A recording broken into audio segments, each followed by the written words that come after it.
June 15వ తారీఖున అని మా బాబు చనిపోయిన తర్వాత నా జీవితంలో ఇంకా నేను చనిపోదాం అనుకున్నాను. 2001 జనవరి 15వ తారీఖున రైలు కట్ట దగ్గరికి వెళ్ళినప్పుడు దేవుడు నాతో మాట్లాడాడు. నా కుమారుడు జాన్ పీటర్ పాలనకి తిరిగి అన్నాడు, ఎవరు నువ్వు అన్నాను. నువ్వు ప్రార్థించిన ప్రభు అని అన్నాడు.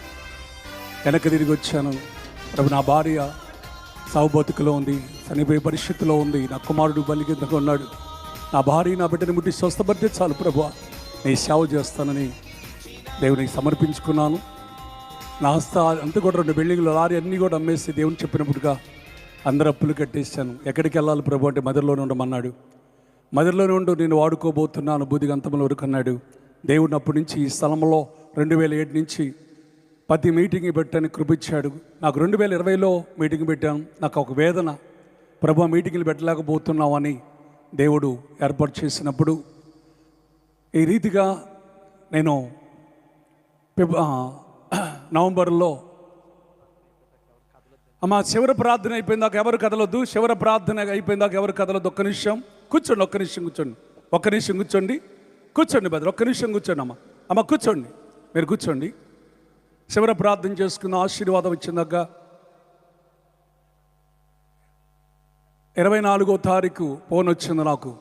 బెదర్, నాకు ఎవరో తెలియదు బెదర్, మరి బెల్లంపల్లి నుంచి అయ్యగారు ప్రవీణ్ గారు మరి మీటింగ్లు పెట్టాలనుకుంటున్నారు, మరి మీరు బాధ్యత తీసుకుంటారా అన్నప్పుడు బెదర్ ప్రార్థన చేస్తాను అని చెప్పాను. అమ్మ కూర్చోండి, ఒక్క నిమిషం కూర్చోండి, కూర్చోండి అమ్మ, అయిపోయింది. ఒక్క 10 నిమిషాలు అయిపోయింది. లాస్ట్ ప్రార్థన ఆశీర్వాదం తీసుకుంది కానీ ఒకసారి చెప్పిన తర్వాత 6 రోజులు ప్రార్థన చేశాను. 6 రోజులు ప్రార్థన చేసి బెదర్ చెప్తానని చెప్పాను. ప్రార్థన చేసినప్పుడు దేవుడు నాకు బయలుపరిచాడు, గొప్ప ప్రవక్త రాబోతున్నాడు, ఇదిగో నీవు బాధ్యతగా నా పని చేయన్నాడు. గట్టికి సపోర్ట్లు కూడా దేన్ని మైపడదాం అన్న తర్వాత బెదర్కి చెప్పాను. ఓకే, ఎక్కడ ఉంచాలి అయ్యగారిని అమ్మగారిని, వారి సొంత ఇల్లు కావాలన్నారు. అప్పుడు ప్రార్థన చేస్తున్నప్పుడు ముడితాక జయకర గారు లతమ్మ గారిని దేవుడు చూపిస్తున్నప్పుడు ఆ బెదర్ వచ్చి నేను ఇలా చూపించాడని లతమ్మ గారితో చెప్పాను. అయ్యా మరి బావగారిని అడగండి అని చెప్పినప్పుడు నేను వెళ్ళి బెదర్ మీద విజయ్ బెదర్ని కలిసి వెళ్ళి అడిగినప్పుడు జయకర్ గారిని అడిగాను. మరి 4 రోజులు అక్కడ ఉండటానికి వెంటనే ఒప్పుకున్నారు. ఈ 4 రోజులు కూడా వారి ఇంట్లోనే దేవుడు అన్ని విషయాల్లో దేవుడు వారిని చూసుకున్నారు. గట్టికి సపోర్ట్లు కూడా దేవుని భయపడదాం. ఒక జయకర్ గారి కుటుంబాన్ని బట్టి దేవుడు దీవించునుగాక. అలాగే ప్రియమైన దేవుని బిడ్డలారా, ఇంత ఘనంగా మరి దైవ సేవకులు చెప్పాను, ఈ మాట అందరికీ చెప్పాను. దైవ సేవకులు చెప్పినప్పుడు దైవ సేవకులందరూ కూడా ఏకీపించారు. ప్రార్థన చేద్దాం ఏకీపించి అని చెప్పినప్పుడు వారందరూ కూడా ఏకీపించారు. అందరూ ప్రార్థన చేశారు. ప్రార్థన చేశారు. ఈ యొక్క మీటింగుల కోసం చాలా ప్రయాసపడ్డాం. పోలీసు గారు పర్మిషన్ కోసం కూడా చాలా ఇబ్బంది పడ్డాం. పర్మిషన్ కోసం ప్రయాసపడుతున్నప్పుడు మరి ఇక్కడి నుంచి, ఎందుకంటే ఎలక్షన్లు వచ్చాయి, కష్టం అన్నారు. బాబురావు గారు బెదర్ కూడా మరి నాకు అదృష్టం ఆ టయానికి వచ్చాడు. వారు వచ్చి 4 రోజులు మాతో కలిసి ఈ పర్మిషన్ వచ్చిన దాకా వారు ప్రయాసపడ్డారు.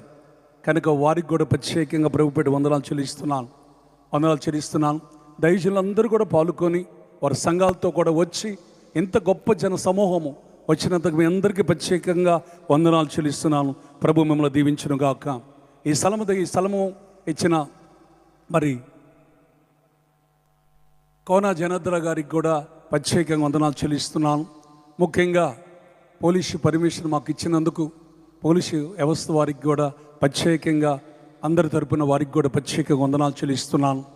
ప్రత్యేకంగా మరి యవనస్తులు ఇక్కడ సాయి అని బెదరున్నాడు, ఒకసారి రావాలి తొందరగా. వచ్చినప్పుడు అన్నా నేను అప్పుడప్పుడు నేను కూడా బెల్లంపల్లి వెళ్తున్నాను, ఖచ్చితంగా నేను కూడా ఈ పరిచర్యలో నీకెందుకు నేను మా వాళ్ళందరూ కూడా నా ఫ్రెండ్స్ అందరూ కూడా మేము వచ్చి సేవ చేస్తామని చెప్పేసి ముందు ఏనే ఫోన్ చేశాను, నేనెవరో కూడా తెలియదు. ఫోన్ చేశాడు. ఫోన్ చేసి అసలు అప్పటి నుంచి పాలు పోస్టులు దిగించడంలో కొని మా సంఘము కూడా కృపలో నిలిచిన సంఘములు కూడా యవనస్తులు వాళ్ళందరూ కూడా నైట్ అంతా కూడా వెళ్ళి తెల్లారుజాను అంటే 9ంటికి వెళ్ళి వీళ్ళందరూ కూడా పాంప్లెట్లు అతికించి వేసి తెల్లారి పట్టుకెళ్ళి వచ్చారు. వారికి కూడా ప్రత్యేక వందనాలు చెల్లిస్తున్నాను. ప్రభు దీవించనుగాక. మరి ప్రభు నేనేం వెనకొచ్చమే వంట వండి ఈ 4 దినాలు కూడా ఉదయం టిఫిన్, సాయంత్రం మధ్యాహ్నం భోజనం, సాయంత్రం భోజనాలు కూడా వండిన మా సిస్టర్స్కి అన్నగా అగలే నాగయ్య గారు కూడా వంట వండిచ్చారు. వారికి కూడా ప్రత్యేకంగా వందనాలు చెల్లిస్తున్నాను. ముఖ్యంగా బొబ్బిలపాటి బాబురావు గారు ఇందాక మా పోలీసు పర్మిషన్ కోసం వారు ఎంతో ప్రయాసపడ్డారు. వారికి కూడా ప్రత్యేకంగా పెరుగుపెట్టి వందనాలు చెల్లిస్తున్నాను. ప్రభువు మిమ్మల్ని దీవించు.